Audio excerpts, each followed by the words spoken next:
Hello, everyone, and welcome to the Secondary Heroes podcast. It's time for our Mandalorian special edition. It's up to Season 2, Episode 3, The Heiress. This is your host, Trevor, and joining me as usual is... Hey, guys, it's Prague. On a wing and a prayer, this is DeLorean Wolfgang. Awesome. Awesome Blossom. Hey, hope you guys had a good week. Do you guys there was a good episode of Mandalorian this week. Finally.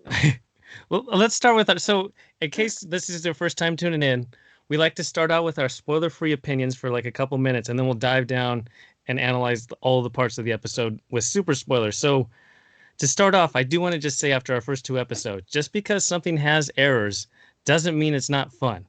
And just because something's fun doesn't mean it's without errors. They're not mutually exclusive. It's okay. Uh-oh. Well said. Trevor, did you get called out somewhere? No.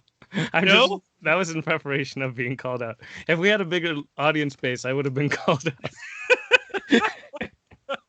For sure. Oh, wow. Yeah, because that just made it sound like, oh, no, someone's now saying, you're not a real fan.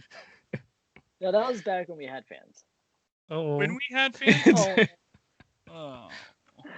We hate to see it. Yeah. Well. Anyways. I mean, Star Wars, am I right, guys? Nobody's ever happy. Yep. But I'll start with my spoiler-free review. I love it. Wow. This is what I was waiting for. Okay? Those first two episodes, it was worth it to get to this episode because this felt like a live-action episode of Clone Wars. Like, straight out, this could have been an episode of Clone Wars they've actually made really excellently in live action. Cool. Yeah, I agree. I don't know if it was worth it getting through two episodes, but it was definitely the best episode of the season and probably the best episode of the series. So it had that going for it. What about you, Alex? Well, I thought it was fun. As the normie who has never seen any of that other Star Wars, Clone Wars, and stuff like that, I think it was fun. I do like seeing something new because it was definitely different than what we've kind of already been seeing a bunch of already. Mm-hmm. Mm-hmm. Yeah, and I'm trying to be as vague as possible for those who haven't watched, which I don't know why anybody hasn't hide watched the face. Okay. Yeah. Yeah, there you go. Hey, nice hair, Frog. If you're watching on YouTube. No, not that hair. Good God, no. Good God, no. But yeah, it was fun. It finally felt like I was seeing something new in the series. Yeah. Cool. Nice. Yeah, I was wondering what it'd be like for someone. I didn't even think about someone who didn't know who the other characters were, weren't familiar with Rebels or Clone Wars at all, like what their take would be. He's like, yeah, obviously it's fun for people who are in the know of like some of the back lore. It's like exciting, but yeah, if you don't know who these people are, maybe it wasn't as exciting. I'm not too sure how that came across. I know that Trevor has been, I don't want to say hounding, but he has been preaching that we need to see Clone Wars and Rebels. Is that the other one? Yeah. Rebels and Clone Wars. That people need to watch that stuff because it's the best Star Wars out there. It's good storytelling. Yes. I haven't gotten around to that, but maybe one day I'll get around to it. The cool thing is now now that they're bringing this into Mandalorian and they're doing the same kind of stuff, it allows them to get away with not having seen those, because just even this entire episode is set on Mon Cala, which has the Mon Calamari and the Koran, or the Corden. The Koran. Corden guy. Cortan. They're called Squid Face is what I call it is Squid Face, but yeah, they have an official name. But there's a whole episode of Clone Wars where they deal a brokerage between those two species. And we actually get to go to this planet and meet those two species all in live action. It's not just an animated thing where Anakin and Ahsoka are messing around. Pretty fun. Now, for clarification, I thought this wasn't Mon Calamari. I thought this was a different planet. It's like Mon Calamari, but it just introduces the species. Okay. Yeah. Okay, I was like, I'm pretty sure it wasn't that planet, I thought. No, that planet has a whole different hierarchy structure of beings, yeah. Well, yeah, but it was really exciting. Yep. When he flew down there, I'm like, oh yeah, the Mon Calamari, hell yeah, let's go. So is it like we should probably dive into this episode, huh? Is it? Yes. If you were to search this planet, would you find Kevin Costner on his catamaran peeing and drinking it? No, he died a long time ago, but it's the same planet. Okay. It cool. is. Nice. I believe that's the name of the episode. Isn't that the name of the episode where they had that issue where they were fighting each other? I don't know. I'll go back and try to see if that was. If not, that was a cool reference there, Alex. Very nice. Nicely done. You. Well, it's immediately what I thought whenever they got down onto the planet and everybody was squid people. Yeah. Prawns and squid people. That's all I saw. Yeah. Man, if you're from Louisiana, that would have been a great place to live. They love their prawns out there. Mm-hmm. Mm-hmm. That's a reference for our buddy Joey over there on the Four Dorksmen. Anyways, should we get into spoilers? Yeah. Well, actually, before spoilers, though, don't you have something to say, Alex, to our fans? I was going to get to that. If you guys like what you're listening to, make sure to follow us over on Facebook, Twitter, Instagram, and YouTube, all at The Secondary Heroes. It's pretty much the same post, so we're pretty much like, if you don't use Facebook, you'll see it on Twitter. If you don't use Twitter, you'll see it on Facebook. It's the same stuff. And please rate and review our podcast on iTunes, because it's a way for people to actually hear us and see us and really get to know us. I'll say us one more time. Us. And all of this is free for you and priceless to us. Awesome. Yeah. One thing I do want to mention that I forgot to mention last week is that the show looks absolutely amazing in 4K. I didn't realize it that I got a 4K TV between when the last season ended and this season started. Damn, it's beautifully shot. It is. It is. Yeah, I have a 4K and it's fantastic. Yeah, seriously. Get a 4K TV, people. This episode. Yeah, I will say this episode did a better job of combining the live action animatronics and stuff with the CGI than the last two did. A lot better. So kudos to Bryce Dallas Howard. Thank you for a great episode. Oh, yes. She directed this. And actually, when the episode ended and I saw Bryce Dallas Howard, I was like, yes, great job. Mm-hmm. Two of my favorite episodes were directed by her. Dude, I love what she's doing, man. She's great. Well, and have you noticed that all of her episodes are like female empowering episodes, which I love. I love seeing more of that. Because we don't need a whole bunch of dudes all the time. It's nice seeing women duding around the planet. Right. I want to see ladies being able to, kick some tail and take names. There you go. Well said. Yeah, she did a great job all around. So kudos. So yes, let's dive into some spoilers. If you're listening to Bryce Dallas Howard. Right off the top, you have really diving in, because they dive into the planet, and they have the manual re-entry that is a shout out to Apollo 13, directed by Ron Howard. It was her little homage to her dad. It's cute. Did you see her tweet? She did tweet out, or she? Someone had mentioned it, and then she retweeted it saying, kind of giving a little winky face to it all. Yep. So that's So the one thing I did note about that probably you guys might not have, because I don't think you guys have ever watched Firefly, but we've seen the ship in many different directions before, but I've never actually seen it like descend into the planet from top down, and it looks just like the Serenity from the top down, that ship, which is it was kind of weird to see that. I wonder if other fans of Firefly had noticed that. Maybe Ed, if he's listening, if he saw that. It was just a different way of looking at the ship. We always see the ship like flying away or towards us or down. So that was kind of neat to see that entry. Cool. Yeah. No, I started Firefly, and I got halfway through the first episode and never turned it back on. Not because I didn't like it. It's just, it was in 4:3 format, and I just never old found TV, man. I never found the time to come around back to Firefly there, but I want to. I hear amazing things. It's okay. I like it. Oh, it's okay. Oh, now you're saying it's okay? Well, then I don't need to see it if it's just okay. I mean, if you don't like it, it's not your thing. It's okay. Well, I'm not saying that I didn't like it. We're not talking Firefly right now. Let's get back to the episode. I just hijacked our episode. Anyways, let's dive back into this episode. Trevor, what's next? What do we do? What happens? We crash or we don't crash? Well, no, so we almost pull off the landing, but then we splash into the water, and that was actually pretty funny. Like, it's there for slapstick with a ship, where he pretty much says the landing was good, and then it falls over into the ocean. And then it doesn't. Yeah. It's like, perfect, stuck the landing. The cool thing about what I'm finding in this season so far is with the first season, Mando kind of felt invincible. Nothing could hinder him in any way. And this season, it just feels like things happen to him a bunch where he's not in total control. Where it seemed like the other season, it was like he was always in control. And this season, it's like his ship's just on its last leg. He's having to corral this little baby Yoda everywhere. Who knows what that kid's doing all the time? You know, it's just nice to kind of see him vulnerable. Sure.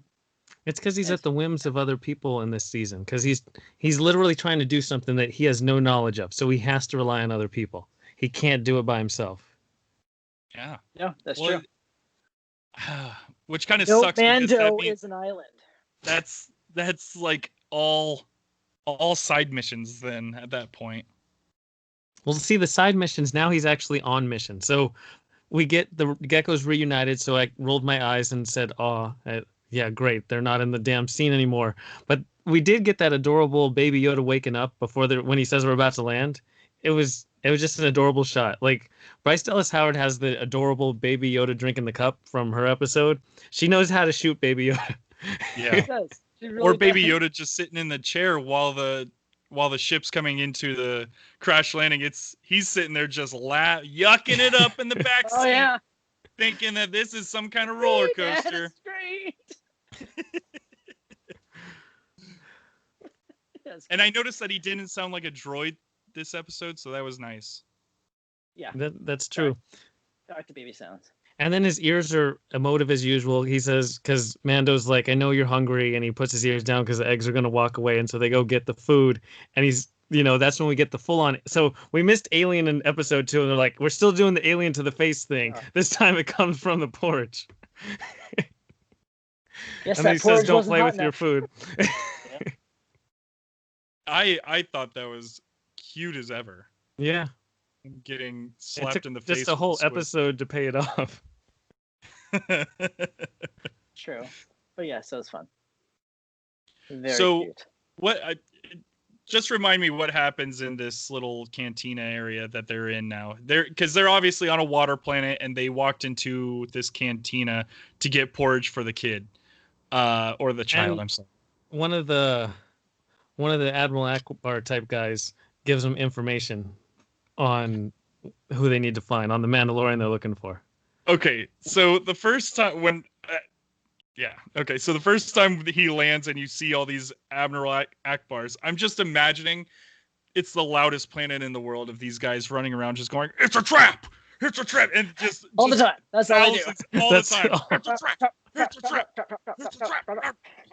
Yeah, Trevor, when you edit this, just do a whole lot of reverb to where it sounds like 1,000. It's a trap! It's a trap! It'll be hilarious. It'll be the seagulls from Finding Nemo. Perfect. Yep. Mine. I like it. We did pass over one thing that I really enjoyed, which was the Knives Out reference to the calamari in a sweater, a nice knitted sweater. If you guys didn't catch that, yeah, it was great. Definitely. Great character. I love that character. Yeah, I'll fix that shit out. It's like, okay, guy. That was fun. This is the way he talked. Is like, what is up with this guy? What a weirdo. He's like wearing a knit sweater. That was great. Yeah. I loved it. Anyways, that was in the show because I totally missed that. It's the main guy who repairs the ship. Yeah. Oh, okay. See, all I saw when I see him is it's a trap. It's a trap. It's a trap. That's all I see. I don't see much else. Yes. So once he does get the information and he gets the alien off of Baby Yoda's face, they go to the fishing vessel and they play a bit of the normal soundtrack. And then we get the whole interaction where there's like the sea-based Sarlacc that comes up, and they're once again after Mando's armor, because everybody's after Mando's armor. They don't even care about the child, even though the child should be worth more. But everybody wants his armor, and so they kick Baby Yoda into the opening, and the thing comes up and eats it. And it's like, oh no, what's gonna happen? Mando's trapped under the ground. They're like stabbing him. Oh look, there's rescuers. They're Mandalorians too. Yay! He found the Mandalorians, and they saved Baby Yoda.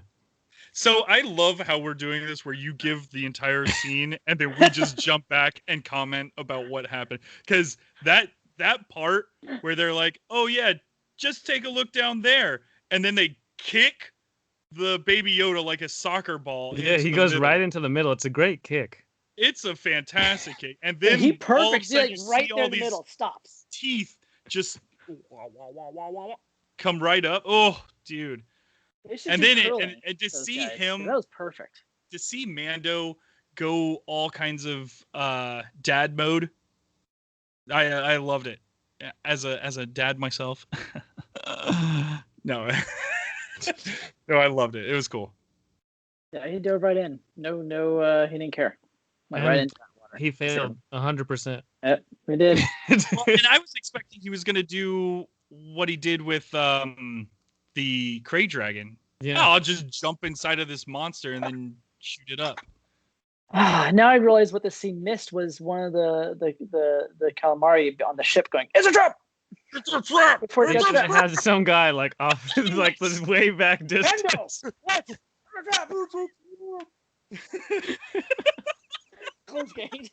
Oh my god! Well, You got a whole planet of it's a trap monsters, and it didn't have it. Come on, Bryce, what's going on? Oh, good stuff. Look who comes to save the day. And the cool thing, so if you have watched Clone Wars, as soon as she landed in her armor, you know that's straight out of Clone Wars. They did awesome job in costume design because that is her animated outfit made live action. Oh, as soon as I saw it, I'm like, "Hey, that's her. That's great." Yep, it's All very right, great. Here we go. Fine, let's go. Let's do this then. Now, yeah, we finally get into it. Because once she shows up, you realize now we're getting into like the overarching storyline of this series. This isn't just a side mission quest. Like it turns into a side mission episode, but at least there's the overarching thing that we're unfolding. And the really cool thing is the person who voices Bo-Katan on the animated shows is actually her. She's the actress who plays her in the live action. Oh, that's good to know. I didn't know that. So in the animation or in the animated series, they modeled her after the actress, I guess, because she looks a lot like her. Oh, that's fantastic. No, that's really cool. That worked out. All right. Well, it worked out great because, I mean, like when you think about, everybody always wants to have that show Archer as a movie or a live action movie or something like that. You could never do that because the guy who voices Archer looks nothing like Archer. You know what I mean? Fair. Oh, yeah. So it's kind of neat that they almost had this little bit of foresight to do this. Yep. And then the child is actually saved by the third person of the little Mandalorians, but all we see is flashes under the water. We don't actually get to see her do anything with the big sea monster, but then once the child's out, she holds it like a little baby and it's adorable.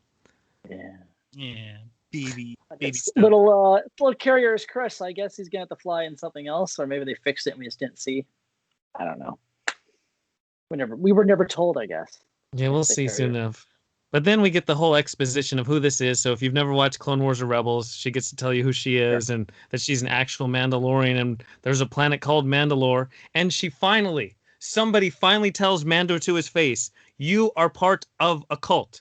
You are insane, dude. Just shut up with your 'this is the way' crap. It doesn't mean anything of being a Mandalorian." He's like, no, this is the way. No, I'm gonna fly away.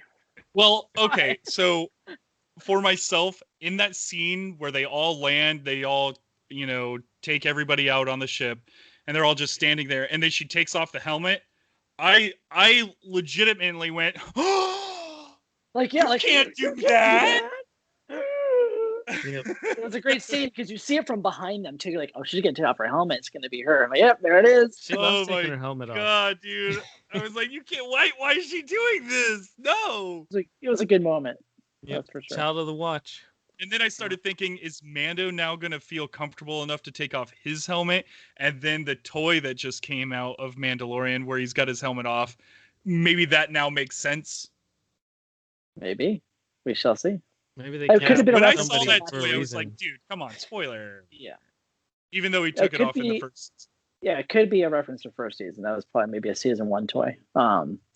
But either way, I think that this bringing this idea into the show is going to eventually lead to him being able to take off his helmet. That's the whole point. He's breaking down. He's accepting other aspects of the religions. He's being more open with himself, which is good. His character development. So yes, I do think will be taking off his helmet at some point, either this season or next. I'm glad I got you guys all here together. I want to talk to you about our Lord and Savior Jesus Christ. Of course. We wear helmets. Our Lord and Savior, Mon Calamari. Yeah. It's a trap! Everything's a trap. All the time. I did like that after they took off the helmet and he was like, "What are you doing?" They gave the "you hate to see it" look. Like they're like, "Oh, damn, it's one of these guys." They all gave the "you hate to see it" look. Oh, one of these guys. All right. Look at this guy over here. Hey guys, check it out. He leaves his helmet on all the time. He never takes it off. I don't even know how this guy eats. It's wild, unreal. Check it. Oh man. Yeah. Like she calls up some more Mandalorians. They like fly and land on the ship. One of them pulls out their iPhone, takes a picture. Check this guy. Don't worry, I'm just tweeting this out real quick. I'll get back to you in a second. Wow. But then we get to, so they leave separately, and then Mando lands back on the shoreline and he blows up the ship, and that's the best cinematography of this season so far, where you get to see the whole. It's kind of like Rogue One cinematography, where you see the explosion and it's all the sun setting on the ocean. It's pretty beautiful. Yeah, that was cool, especially when you could see their they all take off from it, and you can see like the smoke from their rocket pads. Love that. Love it. Great stuff. More Bryce Dallas Howard. I think that's what we're getting at this point. Yeah, never direct every episode. But anyways, we digress. Yeah, because then we land back and we have the classic Wild West trope of "you killed my brother" and there's going to be a gun shootout and they have to come in and kill all of them for no reason. Like, were they watching from the side? They're just waiting for Mando to come into something. Wait till they blow up the ship, guys. Hold on. Oh, man, now they killed my brother. Darn. Oh, well, and it's almost like Davy Jones from Pirates of the Caribbean. This is like where he came from, with all these squid face people. That's all I could think about. The squid face people. I'm like squid face. So Davy Jones came from squid face people planet, and he's on Earth, ruling the seas or something. So I don't know what's going on there, but I didn't care for the squid face people very much. Squid face people, they were like in the background in one of the original movies, and they loved trying to make them into bigger characters. Like, they were called Squid Face until like 2008 or something, and then they finally gave them an official race or species or whatever. There will always be Squid Face to me. Oh. But now they're dead, and now the band's reunited, and the Mandalorians are all together. Happy time. Time for another mission. And I do have to give appreciation. It's much tougher to do live action jetpacks than animated jetpacks, and it pulls off pretty well. Yeah, it looks good. Oh, and we didn't explain why Mandalorian was in this predicament with the squid face people. He got mad at the other Mandalorians and was like, "I can't hang out with you guys because you take your helmets off," and he shoots off, right? Am I wrong there? Okay. Well, no, he shoots off, but they're also like, "Yeah, you kind of suck, and we're just gonna leave you now." Yeah, pretty much. By the way, you're on a cult. Yeah. But then they probably saw him in trouble. Like, all right, yeah. Fine. Oh, boy. You're wearing the armor. People. Poor kid. All right, let's help him out. And then we get more exposition. We have, "I've been quested to return this child to the Jedi," and okay, now we have this soul. Like, I forgot that sequence even existed. I'm like, when the hell did that bring up? But I guess it's in the finale of season 1. The armorer tells him that there's this ancient race of sorcerers known as the Jedi that have this beef with the Mandalorians, and it goes way back. And he's like, "Do we still hate them?" And she's like, "No, we don't hate them anymore." And so it opens the door. Yeah, I had to look it up because when they said it, I was like, when the hell was he tasked to do that? Yeah, I thought he was supposed to bring him back to his species, and then great. And then his people being other Yoda's species, not other Jedi. Who knows? Like, I never heard him say Jedi or anybody ever mention Jedi in the first season, to be honest with you. I know, that's the Mandela effect. That's what it is. The Mandela effect. Well, and that's the same thing with him. Like, for instance, the last episode where he said, "May the Force be with you." it's where did you get that from? Are you, you know what I mean? Like all of a sudden he now knows about the Jedi. He now knows about the Force. He now knows the may the Force be with you type of stuff. Like, I guess these were things that don't need to be explained, and we're just gonna go, oh, okay, he's in on this now. That's how Star Wars is. Star Wars. You just get in on it after you're in for a bit. This is the way. At least maybe he'll stop saying that. I don't know. We shall see. This is not the way, bro. But then we have the unnecessary worm where she slurped it on her face. It was that CGI worm where she's eating, and I was like, what the hell is the point of including this in the sequence? It was a stupid scene. And then liked it. We get to the point where they look off into the distance and they're like scoping something out. She's like, we're going to hijack that ship. Do you see that ship? And it's like the only thing in the entire scene is this big, obvious ship. Do you see that ship? Sky? Yes, I see that ship. It was just like last week, Alex, when you brought it up about. Or it was the first episode. Do you see that dragon? It burst through the mountain. It would have been funny if Mando said, there he is. Like looks over, huh? No. Wait, where? Which ship? Yeah, well, ship. I don't see what you're talking about there. And then he finally leaves Baby Yoda, cruiser? Which is cool. He leaves Baby Yoda with the frog people to not have to bring him along. Like, he could have done this in episode 1. He could have left him with Amy Sedaris. He finally wises up and like, maybe I should get like a babysitter every so often, like when I go on deadly missions. Yeah, every planet has the built-in babysitter. So how did you guys feel about this, where it all of a sudden became, I feel like it was almost like an apology to all the people who lost their minds about Baby Yoda. It's a redemption arc. That's what it's a redemption arc, yeah. Because everybody was losing their S about this, him eating the eggs. And I don't know if you guys saw the tweets and all the threads on it, but it just went on. Dude, there's some people just lost their minds about a fake Baby Yoda thing, eating fake eggs from a fake woman. So I ignored it all. I had no idea what happened. Oh, it's so ridiculous. Right? But people get upset over anything anymore. People get upset about everything. Him sitting there watching the eggs hatch and watching the little tadpole gecko people, and then he's like, oh, okay, now I'm friends with this thing now. Yeah. So I don't know. I thought that was a little.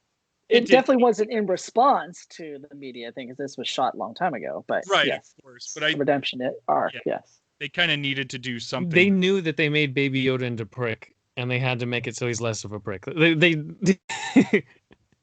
So it's funny that you say that, because the first time that I watched that in episode 2, I never put that together that he's being a prick. But I listened to an episode of Nerd On podcast, and they totally like just echoed what you said, Trevor, where it was just, look at this prick. He's now a villain. He's kind of a villain. And then, now he's a good guy again because he's friends with the tadpole people. They're laying the groundwork, though, for him to have that whole nurture versus nature discussion at some point. Like, if he is with the Jedi, he turns out different than if he's with a bounty hunter. They're going to get into that philosophical discussion eventually. Yeah. Yes, because in Clone Wars, they show Anakin where it's not terrible prequel Anakin. He's actually a fully developed character that actually has motives and decisions behind his actions. And so they show sometimes how you can see that he's trending towards becoming Darth Vader. And so Dave Filoni's already good at that whole balancing act. And it's not acted by a certain actor, so that helps too. And it's not the actor's fault. It's 100% George Lucas's fault. He told him to act like a piece of wood, and so he did. You got to give him credit. He acted like a piece of wood. I mean, that's good acting. You got to take action. You got to take direction from the director. What can you do? You can't be like, oh, I'm going to act emotive or expressive when director just said, you see how I talk? I want you to talk like that. You see how I talk? Talk like me all the time. Star Wars is actually like a very in-depth.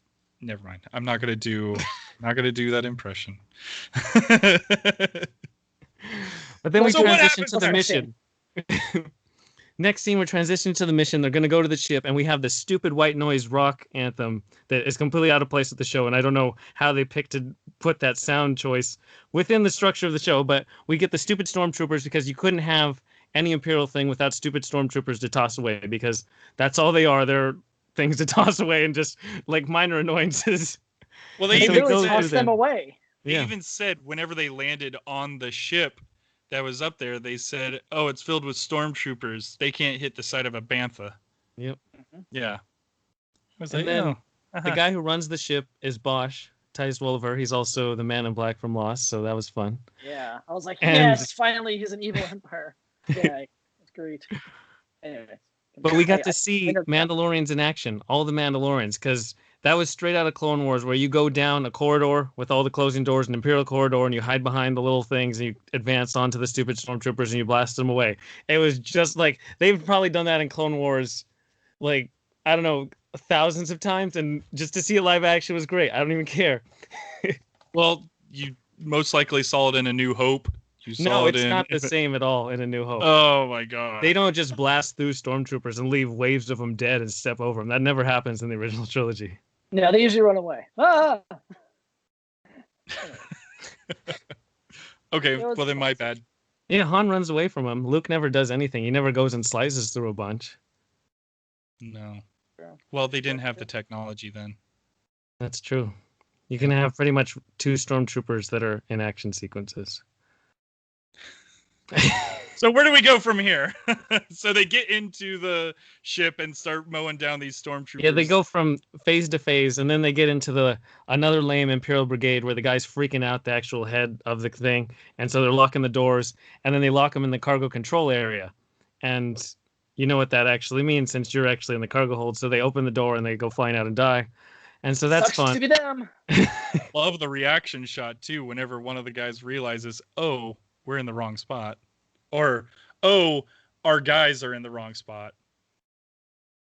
Yep. Yeah. Reaction. And so cockpit. Then she gets to talk to Bosch, and she's like, "I lost it. I need to get it back." And she's referencing the Darksaber, but she only calls it. And we know from Rebels, she was the last one in possession of the Darksaber, so we still don't know how she lost it. If it means so damn much to you, why don't you have it in your possession? Why the hell did Gus Fring get the damn Darksaber? How did it happen? Tell us. Tell us, show. No, we'll just call it, and we'll leave that for a later episode. Thanks. She mentioned it by name. Yeah, she said it. She's not in this sequences. That's not until after they leave this whole mission. That's a second mission down the road. Right, but it's in this episode. Right, yeah. But still, I thought you called it twice when she's talking to Gideon. It's because she probably knows that he knows what it is. I don't know. Who knows? It was obviously dismissive to the audience. That's all it was. It was, yeah. It was done on purpose. I know. Anyways, it didn't bother me. But anyways, keep going. She rubs it in. This is the way after they take the guns and stuff. She really sarcastically says, "This is the way." It's really nice. I liked it. Right. Wait, Trevor and sarcasm? It's always fun. I enjoyed that. Yeah, I don't have much to say on that one. Okay, so they're passing through, and then Gideon goes on the little hologram, and he says, "Long live the Empire." So the ship goes on a kamikaze mission, and so now we got to get it up to the cockpit so we can save the ship and all of the cargo that we just got. And so the actual Mandalorian takes all the fire. You know, they're held back. How are we going to make it to the cockpit? Somehow it's 10 seconds, and it only takes 4 seconds for them to mow through 5 million people and get to the cockpit. It's pretty awesome. And so they get there with 6 seconds still to go after he takes all the fire for the mission. And taking the fire in his cool special armor, they're like, "Oh, he's a Mandalorian then because he just put himself on the line for us. Oh, cool, great." And so they barely save it just above the water. It, like, literally, if 5 milliseconds went by, it would have dipped into the water. But of course, that's how you have to have a show. It always has to barely go do anything. So then Bosch takes the cyanide type of electrical pill and dies because he's not going to give up any mission or any intel about the Darksaber. And that's when she specifically mentions the Darksaber by name. And he says something along the lines of, "If you know, then you already know." It's like, what? Just shut up. It's like, you know, that episode we're going to air like maybe 2 or 3 episodes from now, but I can't say it to the audience yet. Yeah, let me die now. That's I will say it was cool whenever he bit into the little pill and it electrocuted his face. That was pretty cool. I enjoyed that very much. Yes, nice little callback to Vader. Well, I like the animation that they did for his face where you could like kind of see through his skin. It was nice. Nicely there's going to be an action figure of that at some point. with his face those. all. Yeah, it's gonna be great. Yeah. There's that Black Series Vader where he's all electrocuted in his. Yeah. It's pretty rad. Anyways, so that happened. And then we get exposition some more because this episode was exposition, action, exposition, action, exposition. It was pretty cool. So we're on to the exposition sequence of, hey, guess what? Since you helped us and you took all that fire when we were going down the corridor and you actually saved the ship, I'll just tell you about the Jedi now. We don't have to like finish any stupid deals or whatever like that. And so the Jedi is Ahsoka. Tell her that Bo-Katan sent you. You know, Ahsoka Tano, you've heard of her, right? He's like, no, I have no idea who that is. So now we got to go find Ahsoka. I don't know what stupid planet Ahsoka's on. She named some stupid moon in some far off place. But the best part is, I had to look up the timeline. Mandalorian is after Rebels. It's literally, so that means that Ahsoka is not a Jedi. She's the furthest that thing was weird. I noticed that too. And I was like, wait, why are you going to send her to somebody who's no longer a Jedi? Or maybe she doesn't know. Does she not know? Because I was thinking, I was like, based on the timeline of this, the only Jedi should be Luke. He's the only Jedi right now. And he's like, because we don't know if Obi-Wan and Yoda lived based on this timeline because we haven't gotten to A New Hope yet. Or no, this is after Return of the Jedi. They're both dead. We don't know what Luke's doing. Like, is this when he's starting the school with Kylo? I have no idea. My guess is that they're going to go to her, not realizing she's no longer a Jedi. She's going to do the whole Luke Skywalker thing in Return of the Jedi. I mean, not Return of the Jedi. The Last Jedi. Yeah, it's going to be the whole thing. It's going to be that whole thing. Yeah, at the end of Clone Wars. I don't do that anymore. Yeah, so Clone Wars ends where she leaves the Jedi Order because they essentially don't trust her. She's framed for murder, and they put her on trial and don't believe anything that she says. And that lack of faith in her, because she didn't do it. So that lack of faith, she just leaves the Jedi Order. And then they came back and did Clone Wars again for the new season that just came out. And in that, she meets Bo-Katan, and they have a whole connection to build kind of into this episode. But that's at the end of Clone Wars. Rebels still to come. By Rebels time, she's been on her own for like 10, 15 years outside of being a Jedi. She becomes, like, she's the mole against the Empire. She kind of helps the Rebels along the way. But then if you've watched Rebels enough, Ahsoka in Rebels is this weird, it's the only time in Star Wars where they've used time travel. So Ahsoka's existence in the Star Wars universe has this weird parallel universe time manipulation thing that messes up the overarching storyline. So I don't know why they're focused so much on Ahsoka to include in this series, because it's a dangerous, slippery slope of time threads. I think the only reason was to have, because she was so popular, it's like, we have to bring her on the show somehow. Figure it out. Ahsoka is the best. Ahsoka. Yeah, so they like, go do it. We'll figure it out. Who cares? We'll make it up. Oh my God. I'm going to have to watch this show, aren't I? Well, it's tough without it, just because so much happens with Ahsoka. Literally, Clone Wars is about Ahsoka. As much as they want to say it's about Anakin's descent and all that stuff, it's about Ahsoka. It's essentially her time to shine. And so we get entire character development across 7 seasons. So here's the problem, is like for people like me and like the normal people who are watching for Baby Yoda, they're watching this going, okay, cool. Here's a redhead girl. She's a Mandalorian who takes off her helmet. Cool. We're gonna accessible. Go. Yeah. Like there's nothing else that tells us who these people are. I think that's fine. I don't think that you necessarily need to. I think it's just fun for fans who know the lore, I would think. I do too. Right. Yeah. And but I mean, me, when like for you, I understand. Like Ahsoka, when they say Ahsoka Tano, that doesn't mean anything unless you've heard me say it. You've never seen her do anything on screen. Yes, exactly. So you can just think of her as a Jedi, because what I'm saying is that she's not a Jedi, and so that's interesting because I know who she is. But if you are watching it without knowing who she is, you're like, okay, Jedi, we're going to take Baby Yoda back to that. I understand that whole thing at the bare minimum. We just ruined it for everybody then, apparently. Not watch Rebels. I feel like there's so much that Star Wars fans already complain about. And let's say that this Ahsoka thing goes askew in a way that doesn't line up with the timelines that you're talking about. Yeah. I have a feeling people are going to now hate Mandalorian because Ahsoka's not a Jedi. Well, not only that, people already don't like Rosario Dawson, and they don't like that Rosario Dawson was cast to be Ahsoka. There's a whole cancel culture for Rosario Dawson. So what? I thought people loved that. Oh, no, it's a whole transgender thing. Yeah. Come on. Yeah, she's a transphobe, so it's not working out too well for the Star Wars community. Gotcha. So, yeah, she's not transgender.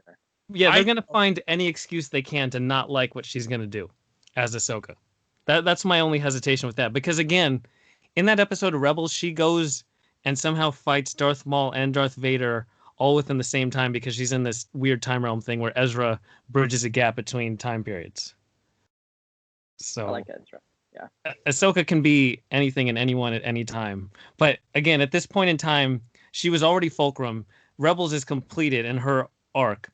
Ahsoka, literally, the last time we saw Ahsoka before her name is dropped is she left with Sabine to go find Ezra. Their mission is to go, because Ezra just transported to like a different realm of reality. And so they've been searching the galaxy for Ezra. It's like the search for Spock.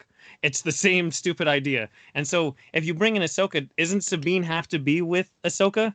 And Sabine has all connections to Bo-Katan and all Mandalorian, because essentially Bo-Katan could be the ruler of Mandalore, but Sabine could be the ruler of Mandalore too. They both have a claim on being rulers of Mandalore. Oh, they should fight it out at the end of this season, because they're going to end up back on Mandalore. They have to be. And Mandalore is in such terrible shape right now. But okay, for an outsider like the Mandalorian to save Mandalore? Oh, that's where they're going, isn't it? It is. Oh, wow. Did you just figure out the show? I figured out the whole end of the 6 seasons or however long this runs. Damn. You hate to see it. Sorry. I hate to see it. This is the way. I don't know, man. I think I want to see it. That sounds kind of fun. But yeah, so they have that whole conversation. He now knows where Ahsoka is, and so we'll find Ahsoka eventually. And he gets to skydive off the ship when it's moving, which is pretty badass. Okay, yeah, that looked awesome, him jumping off the edge. Yep. Swan dive. It's he should have screamed swan dive when he jumped off. Yeah. It would have been so much cooler. Sure. Sorry, that was one thing. Because whenever I watched it, I went, swan dive. And then we go back to Baby Yoda. Who's now friends with the tadpole. Yeah, the tadpole's a little bigger. Which, by the way, if he was on that other planet from season 1, he would have eaten that tadpole like that. I'm pretty sure he still wanted to eat the tadpole if both the parents weren't there. Like, I don't even think it was a redemption arc. Like, it looks like he's trying to grab it more than it looks like he's trying to play it. Inching towards his face, and then the door opens, and there's Mandalorian. Oh, look. Perfect timing. Phew. Some fries, mother trucker. Right. And then we go back to the ship, and it's rebuilt with ropes and nets, and it's barely hanging together. It was awesome. I love that. I love Sweater Guy. I want that guy's name. I looked that guy's name up. He's my favorite character. Knives Out guy. Knives Out calamari. I gave you 1,000 credits. Yeah. He's like, this like he just walks away. He's like, "Here, sign for it." Yeah. The fact that people still need to sign for things in space. In space. Yeah. Yeah. It's all you don't want to get sued. It doesn't matter. Do they use squid ink to sign? I like it. They should have. That would have been a nice touch. The whole industry. Like, here, squirt. That's the whole industry. Might as well. Whatever. And then that's pretty much the entire episode. Because then he jumps to hyperspace. One of the pieces of metal that is like just one of the sidings just falls off or whatever. Or part of his own personal armor falls off, So he's actually like breaking away and becoming more, human. Oh my God, depth to storytelling that I don't think exists in this show. I know. I'm trying to give it some hope. Oh, well, all in all, it was a fun episode. I'm actually really surprised you guys didn't have a lot to bash on this one. Like the other two, you guys had a lot to bash on it. Oh yeah, because nothing happened for 2 episodes. I'm like, the first 2 episodes could have been combined into one. I would have been at least a little bit more happy with it. Yeah. Well, the 2 episodes should have been more like episode 4 and 5. Like that's what those felt like. They didn't feel like episode 1, 2. They should have made this episode 1 to introduce Bo-Katan, and then he goes on side missions where you're already invested. And you're like, okay, when is he gonna get to Ahsoka? Yeah, when is he gonna do all the Mandalore stuff? So 1 and 2 was like Game of Thrones season 8, 1 and 2. It was. Where they pretty much did nothing for 2 episodes. There you go. Oh no. Awesome. Could this be going in the way of Game of Thrones? Oh no. Episode 3 is definitely better than whatever that episode. What was it called? Longest Night? What was that stupid Battle of the North called? Ooh. Where they just killed the Night King really easy. Longest Night or something, I think. Yeah. No. Forgettable. It's like episode 7? No, it was early. It was early on. I don't know. Forget it. It's in the past. Who knows? There's not an accurate comparison. It's in the galaxy far, far No, away. it was a joke comparison. I'm sorry if I threw anybody off out there. Dan and David, luckily, have nothing to do with Star Wars. Game close though. If you are interested at home to know more about Bo-Katan, if you put on Clone Wars is an anthology series, so it's not chronological. So you could just jump in and be like, I'm gonna watch season 2, episode 3. I'm gonna watch season 5, episode 4. You can do that with Clone Wars because it's not predicated on the past. It's not like you're like even Mandalorian. It's based on everything that you've come before. So with Clone Wars, season 2, episodes 12 to 14 is when we first meet Bo-Katan. And then season 5, episode 14 to 16, we get a lot more about Bo-Katan and her sister and relationships on Mandalore because her sister is the Duchess of Mandalore, and we get all kinds of backstory in that. And it also ties into Darth Maul once he's back and kind of working on his undersided stuff of... He really starts on Mandalore because he uses Bo-Katan's Death Watch to kind of take over Mandalore. So that's a good sequence. And then season 7, episodes 9 and 10 are the new season that I was referencing. It's where the last time we see her talk to Ahsoka. So it sets up how she knows where Ahsoka is right now. There you go. So that's not that many. That's only 8 episodes. They're 22 minutes each. So much Star Wars. Never enough. Oh, no, there's definitely enough. There's definitely enough. And Mandalorian is right there, baby. But she also shows up in Rebels. This is the one I wouldn't jump into and just watch willy-nilly, but Rebels season 3, episode 15 to 16, and Rebels season 4, episodes 1 and 2, Bo-Katan ties in, and that gets more of Sabine, what it means to be a Mandalorian, and the different complexities of the politics of the planet Mandalore that our Mandalorian has no idea of. He's completely oblivious to the planet that his name and cult is based on. Yeah. I still can't get over the fact that someone's name is Boca Raton. It's crazy. I know, it's kind of annoying. Because every time I hear it, I think about the city in Florida. That joke's going to come up a lot every time we talk about Boca Raton on the show. Florida woman! She's kind of like Florida woman. Well, let's not get into this. Not tonight, boys. Let's wrap this up. So, again, season 2, episode 3 is good. It's the first good one this season. Let's hope we get more of these. That's right. For sure. And don't forget, again, please follow us over on Twitter, Facebook for updates and stuff like that. Rate and review our podcast over on iTunes because it's free for you and priceless to us. To everyone listening, we hope you enjoyed, and we'll talk to you next time. Prog out. Toodaloo!